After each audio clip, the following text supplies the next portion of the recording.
ओम नमो भगवते वासुदेवाय। जय श्री कृष्ण।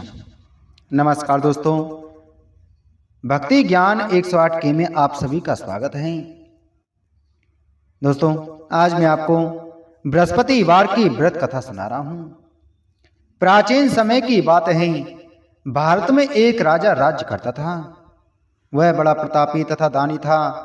वह नित्य प्रति मंदिर में भगवत दर्शन करने जाता था। वह ब्राह्मण और गुरु की सेवा किया करता था। उसके द्वार से कोई भी याचक निराश होकर नहीं लौटता था। वह प्रत्येक गुरुवार को व्रत रखता एवं पूजन करता था। हर दिन गरीबों की सहायता करता था, परंतु यह सब बातें उसकी रानी को अच्छी नहीं लगती थीं। वह ना व्रत करती और ना ही किसी को एक भी पैसा दान में देती थी। वह राजा से भी ऐसा करने को मना किया करती थी। एक समय की बात है कि राजा शिकार खेलने वन को चले गए। घर पर रानी और दासी थीं।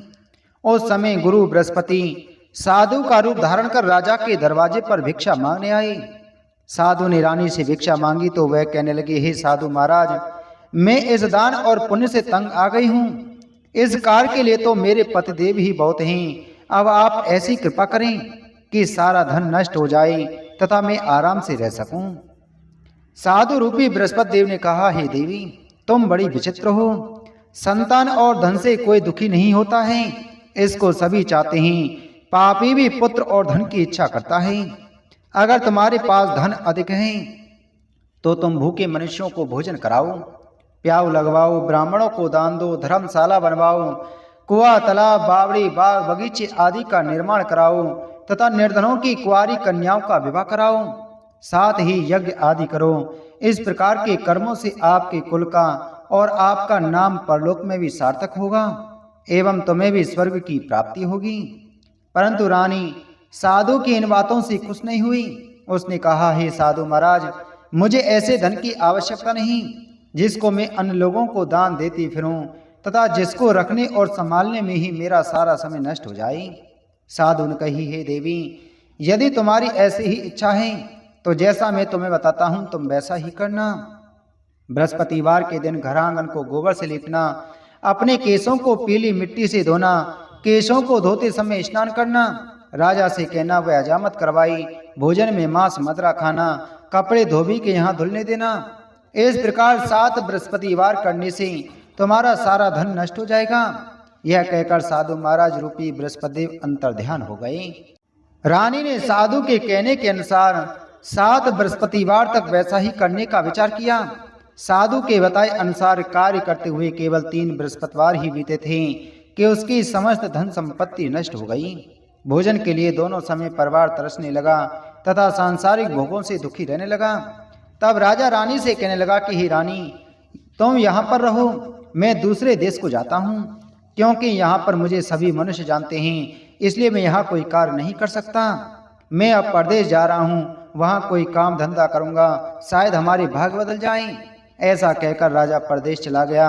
वह वहाँ जंगल से लकड़ी काट कर लाता और शहर में बेचता।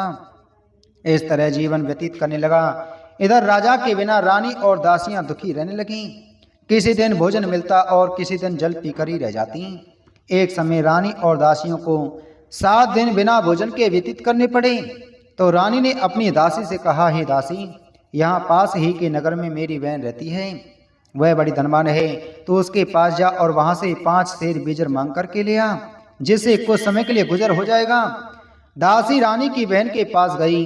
रानी की बहन उस समय पूजा कर रही थी। बृहस्पतिवार का दिन था। दासी ने रानी की बहन से कहा, हे रानी, मुझे आपकी बहन ने भेजा है, मुझे 5 सेर बीजर दे दो।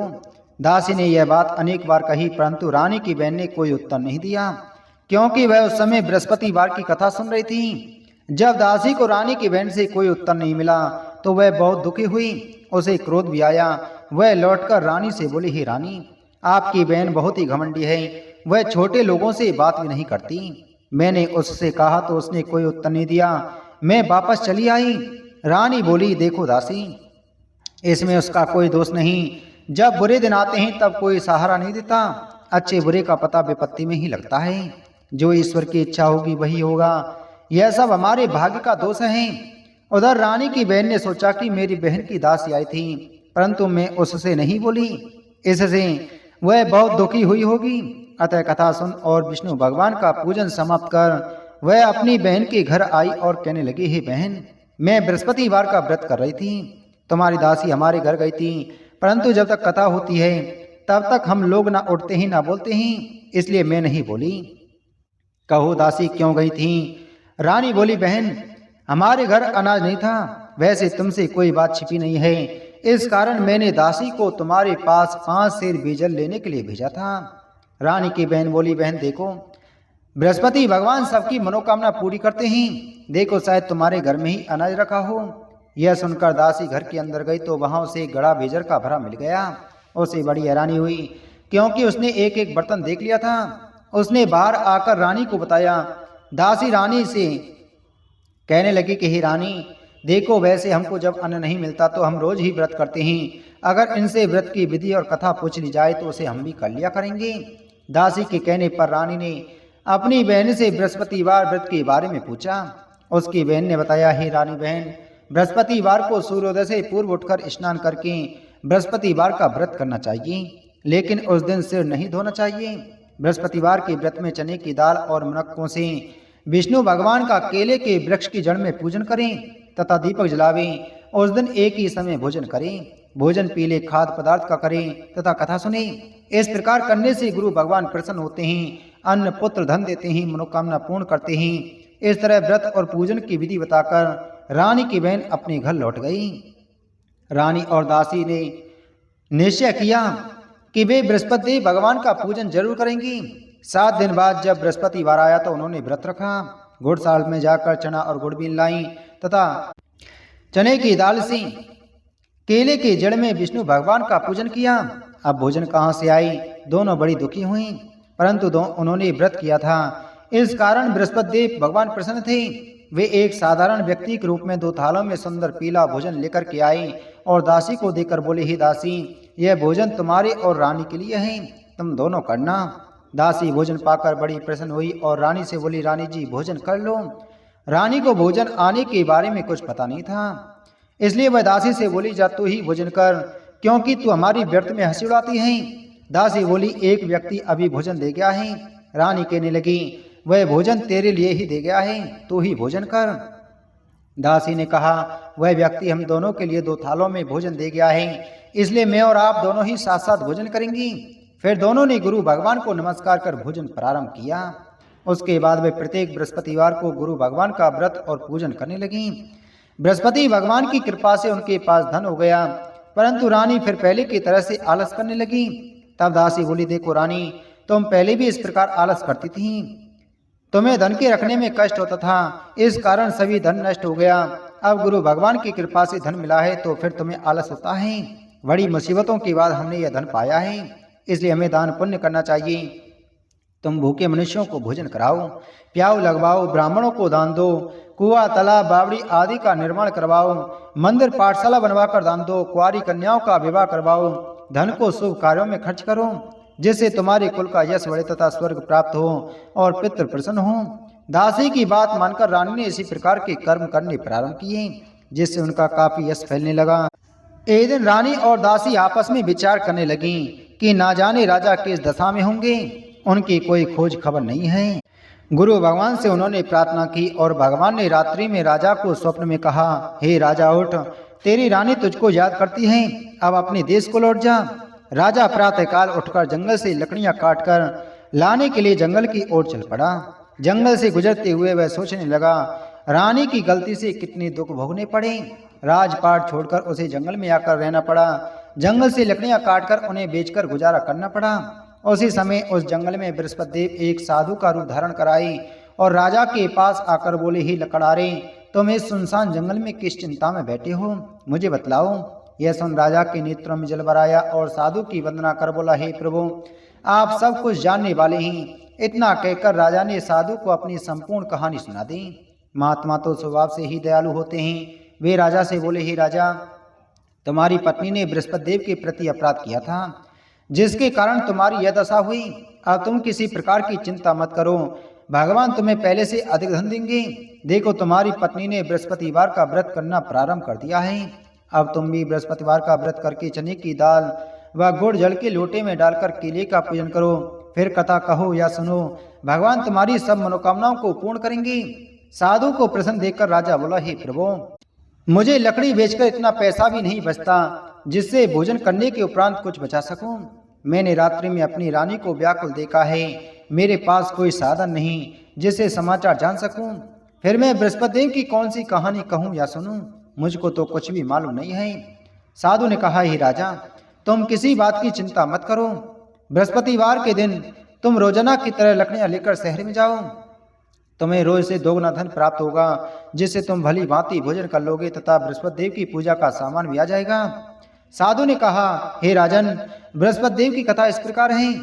प्राचीन काल में एक बहुत ही निर्धन ब्राह्मण था, उसके कोई संतान नहीं थी। वह नित्य पूजा पाठ करता, परंतु उसकी स्त्री बहुत ही मलिनता के साथ रहती थी। वह न स्नान करती और न ही किसी देवता का पूजन करती।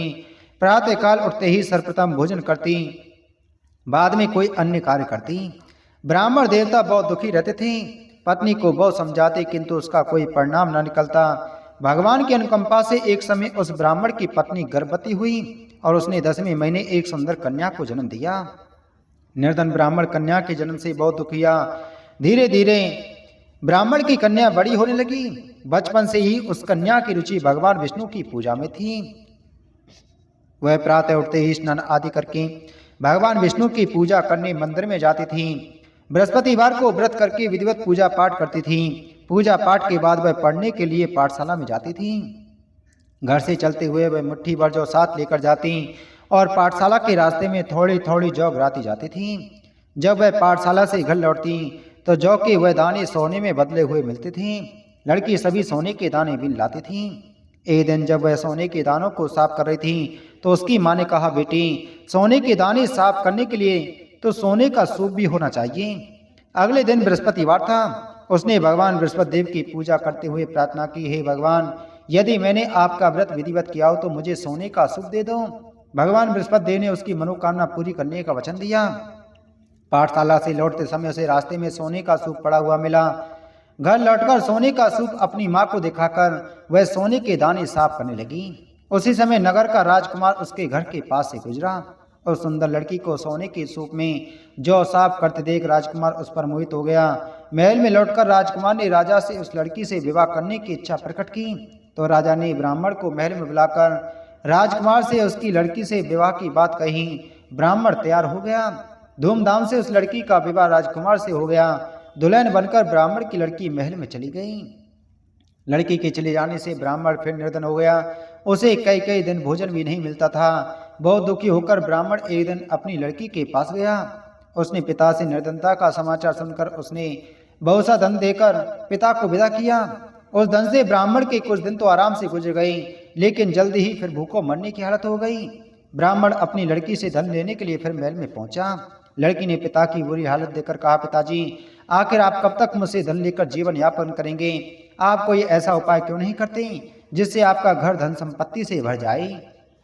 ब्राह्मण ने कहा, हे बेटी, मैंने तेरी माँ को बहुत समझा लिया पर उसकी समझ में कुछ नहीं आता। उसका फूहड़पन नष्ट हो जाए तो घर की निर्धनता भी दूर हो जाए। तब कुछ सोचकर लड़की ने पिता से कहा, पिताजी, आप कुछ दिनों के लिए माँ को मेरे पास छोड़ जाओ। ब्राह्मण अपनी पत्नी को लड़की के पास महल में छोड़ाया। लड़की ने अपनी माँ से कहा, माँ, तुम कल प्रातः उठकर स्नान आदि करके भगवान बृहस्पति देव विष्णु जी की पूजा अवश्य करना। पूजा करने से तुम्हारी निर्धनता अवश्य दूर हो जाएगी। लेकिन उसकी माँ ने उसकी कोई बात नहीं मानी। तब क्रोधित होकर लड़की ने अपनी माँ को एक कक्ष में बंद कर दिया। सूर्योदय के समय माँ को उठाकर जबरदस्ती उसे स्नान कराया और फिर मंदिर में ले जाकर भगवान बृहस्पति देव की पूजा कराई। कुछ दिनों तक ऐसा करने से माँ की बुद्धि में परिवर्तन हुआ और वह स्वयं बृहस्पतिवार का व्रत रखने लगी। उसके व्रत रखने से ब्राह्मण के घर में भगवान विष्णु की अनुकंपा से धन की वर्षा होने लगी। दोनों पति पत्नी धन संपत्ति पाकर आनंद पूर्वक जीवन यापन करते हुए विष्णु धाम को चले गए। लकड़हारा बने राजा ने उन साधु से भगवान बृहस्पति देव की कथा सुनकर बृहस्पतिवार का व्रत करके भगवान विष्णु की पूजा की। उस दिन से उसके सभी क्लेश दूर हो गए। लेकिन अगले बृहस्पतिवार को काम काज में अधिक व्यस्त रहने के कारण उसने भगवान बृहस्पति देव का व्रत नहीं किया। भगवान बृहस्पति देव लकड़हारे से क्रोधित हो गए और उसे भूल की सजा दी। उस दिन नगर के राजा ने नगर में घोषणा करके सबको सूचित किया कि प्रत्येक नागरिक मेरे महल में भोजन करने आए। जो नहीं आएगा उसे अपराधी मानकर भारी दंड दिया जाएगा। लकड़हारा बने राजा ने उस नगर के राजा की घोषणा तो सुनी, लेकिन जंगल से लकड़ी काटकर लाने और उन्हें बेचने में देर हो जाने के कारण वह समय पर महल में भोजन करने नहीं जा सका। अतः राजा के सैनिक लकड़हारे को पकड़कर महल में ले गए। राजा ने उसे महल के कक्ष में बैठाकर भोजन कराया। उस कक्ष में एक खूंटी पर रानी का सोने का हार लटका हुआ था। लकड़हारा अकेला उस कक्ष में भोजन कर रहा था। तभी उसने एक आश्चर्यजनक घटना घटती देखी। देखते देखते वह खूंटी हार को निकल गई। थोड़ी देर के बाद राजा ने हार को गायब देखा तो लकड़हारे को कारावास में डलवा दिया। लकड़हारा मन ही मन अपने भाग्य को कोसने लगा। तभी उसे जंगल में मिले साधु का स्मरण हो आया। थोड़ी देर में भगवान बृहस्पतिदेव सन्यासी के रूप में उसके सामने प्रकट हुए और कहा, हे लकड़हारे, तूने भगवान बृहस्पतिदेव की पूजा नहीं की, इसी कारण तुम्हें यह कष्ट हुआ है। लेकिन अब तुम चिंता मत करो, बृहस्पतिवार के दिन कारागार के दरवाजे पर तुम्हें कुछ पैसे पड़े हुए मिलेंगे। उन पैसों से भगवान बृहस्पतिदेव का प्रत्येक व्रत करके उनकी पूजा करोगे तो तुम्हारे सब दुख नष्ट हो जाएंगे। बृहस्पतिवार के दिन दरवाजे पर पड़े मिले पैसों से चने और गुड़ मंगाकर लकड़हारे ने बृहस्पतिवार की कथा कही तो भगवान बृहस्पतिदेव ने प्रसन्न होकर उस नगर के राजा को स्वप्न में लकड़हारे को कारागार से मुक्त करने को कहा। सुबह राजा ने अपने कक्ष में आकर देखा तो खूंटी पर रानी का हार टंगा हुआ था। राजा ने लकड़हारे को मुक्त कर दिया और उसे धन और आभूषण देकर विदा किया। लकड़हारा बना राजा उस नगर से चलकर अपने नगर में पहुंचा तो उस नगर में कुएं, धर्मशाला, बाग, बगीचे देखकर बहुत प्रसन्न हुआ। राजा ने किसी से पूछा, ये कुएं, धर्मशाला किसने बनवाए हैं? सबने उसे बताया कि ये सब रानी और उसकी दासी ने बनवाए हैं। राजा महल में पहुंचा तो रानी ने उसका सब भव्य स्वागत किया। तब राजा ने निश्चय किया कि सप्ताह में एक बार तो सभी बृहस्पतिदेव का व्रत तथा पूजन करते हैं, परंतु मैं प्रतिदिन व्रत किया करूंगा तथा दिन में 3 बार कथा कहा करूंगा।